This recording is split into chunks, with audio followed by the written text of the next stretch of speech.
जय हिंद साथियों। CGPSC exam के लिए मैं आप लोगों को कुछ महत्वपूर्ण प्रश्न बता रहा हूँ। ये जो है आखिरी वीडियो है। मुझे लगेगा कि और प्रश्न आपके एग्जाम में इस तरह के आ सकते हैं, तो मैं आप लोगों को और कुछ महत्वपूर्ण प्रश्न इतिहास वाले टॉपिक से दूंगा। इसके बाद मैं जो संविधान है, आपका विज्ञान है, ठीक है, जो जो टॉपिक है वो सारे भूगोल है, तो उन सारे टॉपिकों से भी मैं जल्द से जल्द प्रश्न लाऊंगा। जैसे ही ये खत्म करूंगा, उन टॉपिकों से जो जो प्रश्न आ सकते हैं वो सारे प्रश्न मैं आपको बताते चलूंगा। तो चलो मैं यहाँ पे इन सभी प्रश्नों को दिखा देता हूँ और इनका उत्तर आप लोगों को दे देता हूँ। तो सिंधु घाटी सभ्यता को खोज निकालने में जिन दो भारतीयों का नाम जुड़ा है वे हैं। तो यहाँ पे देखो, दो भारतीयों का नाम मैंने सिंधु घाटी सभ्यता में पढ़ा था। एक है राखल दास बनर्जी और दूसरा है दयाराम साहनी। दयाराम साहनी ने हड़प्पा सभ्यता की खोज 1921 में की है। खोज कहो या फिर खनन कह सकते हो। इसी तरह से राखल दास बनर्जी जो है, इन्होंने मोहनजोदड़ो की खोज की है या उत्खनन किया है। कब? सन 1922 में, जस्ट 1 साल बाद 21 में उन्होंने किया और 22 में इन्होंने किया। बस ये महत्वपूर्ण जानकारी है और आगे नहीं देखना है आपको इसमें, ठीक है। इसके बाद देखो, अशोक के शिलालेख को पढ़ने वाले प्रथम अंग्रेज कौन था? तो यहाँ पे उत्तर क्या लेना है, ये तीनों नहीं आएगा, उत्तर ले लेना है जेम्स प्रिंसेप लेना है, ठीक है। प्रिंसेप जो है, जेम्स प्रिंसेप जो है, इन्होंने ही प्रथम, ये जो है प्रथम अंग्रेज है जो अशोक के शिलालेख को पढ़ने में मुकाम हासिल किया, आप कह सकते हो। और ये सन जो है वो 1837 है। 1837 में इन्होंने पढ़ा। और अशोक के जितने भी शिलालेख लेख प्राप्त हुए वो सब के सब ब्राह्मी लिपि में और प्राकृतिक भाषा में लिखे हुए थे। चलो आगे देखते हैं। इसके बाद है तीसरा है, गुप्त वंश ने खालिस्तान अवधि में शासन किया। तो गुप्त वंश ने जो शासन किया है उसको आपको लेना है 319 से 500। ये जो गुप्त वंश है, ठीक है, ये चंद्रगुप्त मौर्य नहीं है। ये कौन है? ये चंद्रगुप्त, समुद्रगुप्त, चंद्रगुप्त द्वितीय, स्कंदगुप्त, कुमारगुप्त, तो ये लोगों की बारे में बात कर रहे हैं। चंद्रगुप्त, ये जो विक्रमादित्य वाले जो परिवार है जिसकी आप कहानी सुनते हो ना, जो भूत को पीछे में बैठा के उसे कहानी सुना रहा था, मतलब भूत जो है कहानी सुना रहा था विक्रमादित्य को, तो ये वाले जो गुप्त परिवार है ये वही गुप्त है। तो 1319 से 500 ईस्वी तक के ये जो गुप्त वंश है इन्होंने राज किया, ठीक है। चलो, और यहाँ पे एक बात पूछा जाता है कि स्वर्ण काल के बारे में पूछा जाता है। तो देखो, गुप्त काल को भारतीय इतिहास का स्वर्ण काल भी माना जाता है, ठीक है। इस समय स्वर्ण काल का मतलब क्या है? उस समय ना जो फसलें भी थी, खूब पैदावार होता था, खूब विकास करते थे, उसको स्वर्ण काल कहते हैं, ठीक है। अपने चरम सीमा में रहता है तो इसको स्वर्ण काल के नाम से जाना जाता है। तो किसी के मन में ये ना रहे कि स्वर्ण काल का मतलब सोना है। सोना नहीं, स्वर्ण काल का मतलब विकास से संबंधित है। आज के जमाने में जो विकास होता है ना, उसे स्वर्ण काल कहते हैं। और यहाँ पे है, समुद्रगुप्त और चंद्रगुप्त द्वितीय जैसे शासकों ने राजनीतिक एकीकरण किया। ये कोई खास इंपॉर्टेंट बारे में जानकारी नहीं है। इसके बाद देखो चौथा प्रश्न, किसके शासनकाल में हूणों ने भारत पर हमला किया?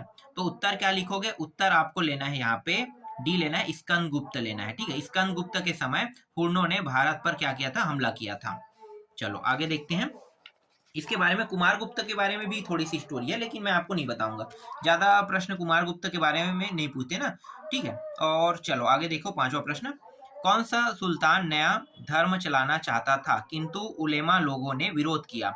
तो ये जो अलाउद्दीन है ना, ये अलाउद्दीन है, यही जो है नया धर्म चलाना चाहता था।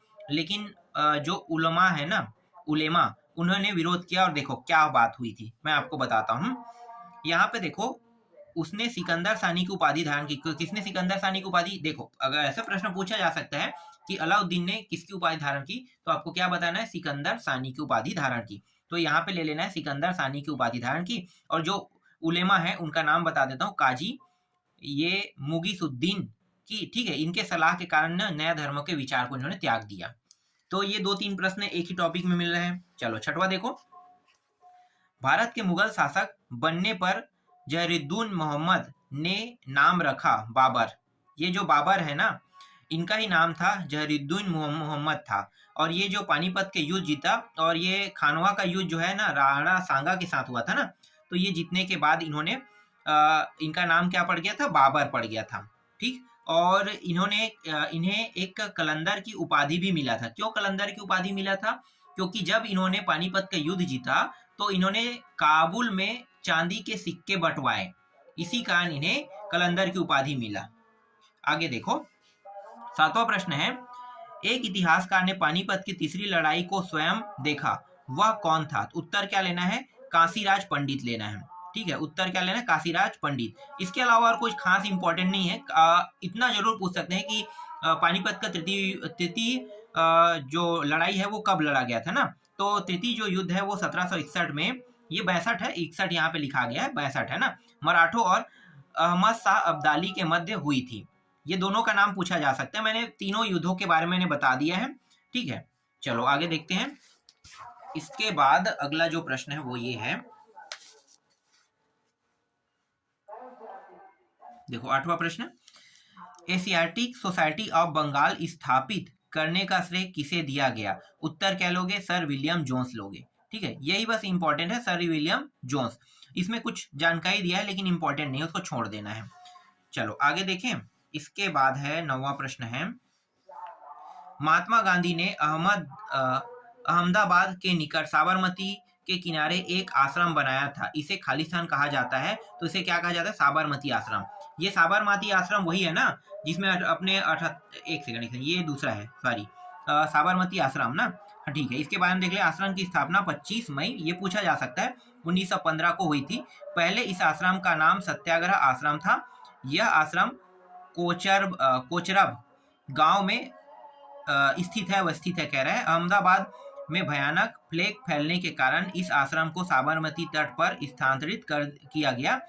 अब ये सत्याग्रह आश्रम को साबरमती आश्रम कहा गया। मतलब ये सत्याग्रह आश्रम के नाम से इन्हें खोला था, लेकिन बाद में से क्या नाम दे दिया? साबरमती आश्रम। और सन पूछेगा तो सन को आपको बताना है 25 मई 1915 बताना है।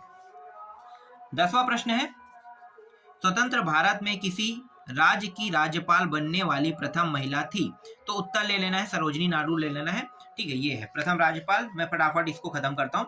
भारत के अंतिम गवर्नर जनरल कौन थे? तो अंतिम गवर्नर जनरल जो है लॉर्ड माउंटबेटन। इसी के समय हमारा भारत देश आजाद हुआ था, तो यही होगा। एक सेकेंड, भारत का बोल रहे हैं ना, तो इसके बाद जस्ट ना श्री राजगोपालाचारी बना था। मैं सोच रहा था ब्रिटेन बोल रहा था ना, मतलब अंग्रेज थे। अंग्रेज में अंतिम ये है, और भारतीय जो है पहला ये है, श्री राजगोपालाचारी, ये लेना है।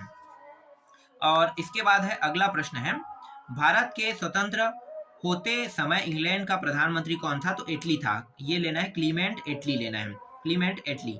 ठीक है, तो इस तरह से कुछ प्रश्न मैंने आपको दे दिया। इसके बाद मैं आपको संविधान वाला टॉपिक या फिर मैं विज्ञान वाला टॉपिक, ठीक है, अर्थशास्त्र भी ला सकता हूँ, भूगोल को भी मैं आपको बता सकता हूँ।